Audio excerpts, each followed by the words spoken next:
இன்றைக்கு நம்மளுடைய பேரவையில முதல்வர் அவர்களுடைய பிறந்த நாள். முதல்வருக்கு ஒரு கோரிக்கை வைக்கிறேன்.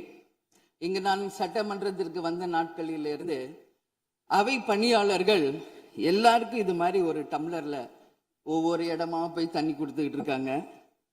இன்னைக்கு நம்ம ரொம்ப அட்வான்ஸ்டா போயிட்டு இருக்கோம். இன்னும் ஸ்டில் அந்த ஓல்டு மாதிரி போயிட்டு இருக்கு. இல்ல ஒரே ஒரு விஷயம் அடுத்ததுங்க, இது மாதிரி கொடுக்கறது ஒன்லி கிளீன்லினஸ் ஒண்ணு.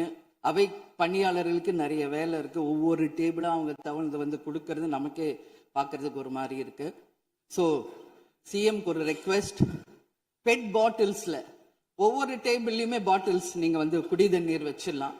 குடிச்சிட்டு அவங்கவுங்க இடத்துல அவங்கவுங்க வச்சிட போறாங்க. இதனால கவர்மெண்ட்டுக்கு எக்ஸ்ட்ரா செலவும் ஒன்றும் வரப்போறது இல்லை. அவங்கவுங்க இடத்துல வச்சிடலாம் அப்படின்ற என் கருத்தை நான் சொல்றேன். ஏன்னா இது டம்ளர்ல கொடுக்கறதும் அது மறுபடியும் கேட்கறதும் அவங்க வருவதும் அவங்களுக்கு நிறைய பணிகள். அது பதில் ஒவ்வொரு சீட்ல ஒரு பெட் பாட்டில்ஸ் மாதிரி கண்ணாடி பாட்டில்ல வாட்டர் வச்சுட்டா அவங்களுக்கு தேவைக்கு எடுத்துட்டு கொடுத்துடலாம்.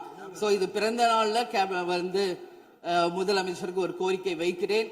அதுக்கு நாம நெகிழியில வேண்டாம், பிளாஸ்டிக் பாட்டில்ஸ் நம்ம அலோவ் பண்ண வேண்டாம், கண்ணாடி பாட்டில்ல நம்ம வைக்கலாம்.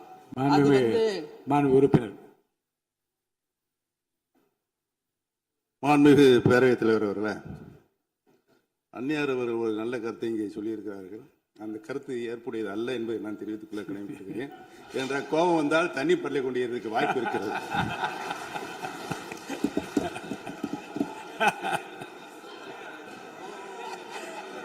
உறுப்பினர் பேசலாம்.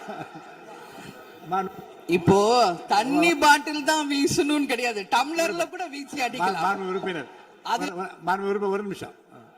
தலைவர் அவர்களே, நம்முடைய மாண்புமிகு முன்னாள் முதலமைச்சர் அண்ணன் ஓபிஎஸ் அவர்கள் ஒரு நிலையை குறிப்பிட்டு அதை எரிவதற்கான தண்ணி பாட்டிலை எரிவதற்கான வாய்ப்பு இருக்கிறது என்று சொன்னார்கள். ஒருவேளை அவருடைய தனிப்பட்ட அனுபவத்தின் காரணமாக அதை அவர்கள் இங்கே குறிப்பிடுறாரா என்பதை நான் அறிய விரும்புகிறேன். மாண்புமிகு உறுப்பினர், ஏன்னா காலையில இருந்து ரொம்ப காரசாரமாவே போயிட்டு இருந்துச்சு. அதனால ஒரு ஹாப்பியா நம்மளுடைய முதல்வர் பிறந்த நாள்ல எல்லாரும் சந்தோஷமா இன்னைக்கு நம்ம அவையை செய்வோம். சோ பாட்டில் தான் வீசணும்ன்றது இல்ல. வன்முறைக்கு வேண்டும் என்றால் இங்க எவ்வளவோ இருக்கு, எது வேணாலும் வீசலாம். பட் நம்ம எண்ணம் அது கிடையாது. நிச்சயமாக தண்ணீர் என்றாலே பிரச்சனை தான் போல இருக்கு. அது காவேரி தண்ணீரா இருந்தாலும் டாஸ்மாக் தண்ணீரா இருந்தாலும் அது ஒரு பிரச்சனையா தான் இன்னைக்கு மக்கள்கிட்ட இருக்கு. உறுதியாக காவேரியிலும் சரி மேகதாதுலும் தமிழ்நாடு சட்டமன்ற உறுப்பினர் மட்டும் இல்ல, யாரும் அதற்காக விட்டு கொடுக்க போவதில்லை என்பது உறுதி. இன்னைக்கு நம்ம முதல்வர் அவரும் புதிதாக முதல்வராக இருக்கிறார். கர்நாடகா முதல்வரும் முதல் முறை முதல்வராக வந்திருக்கிறார். கேரள முதல்வரும் முதல் முறை முதல்வராக வந்திருக்கிறார்கள். சோ 3 முதலமைச்சர்களும் ஒன்று நட்பு ரீதியாக பேசி இந்த பிரச்சனைக்கு தீர்வு காணலாம். அப்படி இல்லை என்றால் அவங்க சொல்றது கேட்கலன்னா பக்காவா நம்ம சட்ட ரீதியாக ரொம்ப ரொம்ப பழமையான ஒரு விஷயத்தை அன்னைக்கு நான் சொன்ன மாதிரி பேசிக்கிட்டே தான் இருக்கிறோம். இது முழுமையாக தீர்வு அடைய வேண்டும்ன்றதா எல்லாருடைய கருத்து.